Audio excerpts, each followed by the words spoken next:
day 13 of the Bible in a year. Let's go. So we start off with Pharaoh in Egypt, who has a dream of 7 fat cows being devoured by 7 skinny cows, and 7 good heads of grain being overgrown by 7 bad heads of grain.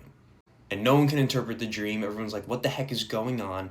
And one of his officials, who was in jail with Joseph, was like, hey, there's this guy who actually knows how to interpret it.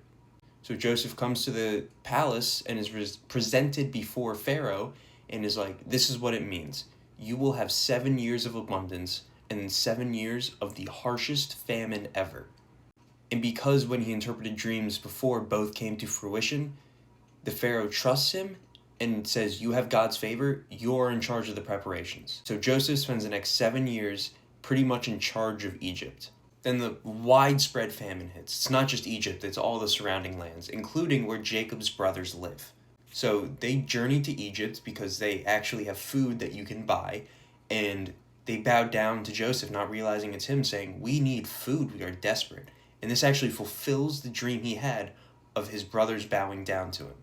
So Joseph hides his identity and tests them. He's like, you're spies, and then he throws them in jail, and he sends all of them back except one, which sounds cruel, but he sends them back with grain and actually returns their money to them. And he keeps one of his brothers, and he says, all that you have to do is bring the youngest here to Egypt, and I will let him go. Now, Psalm 19 is a reminder so many people need. Faith is not a feeling, okay? I am in a phase where I don't really feel God's presence. Even when I'm deep in prayer, it just feels a little empty. I know he's listening, but I just don't feel it.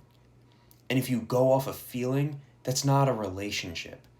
I have gone years without him feeling me, without me chasing him, and for us to assume that he doesn't do the same to test, are you really faithful to me, is kind of stupid on our end. So if you don't feel God's presence, it is one of the most imperative times you need to keep your faith. He is listening. Just keep the faith.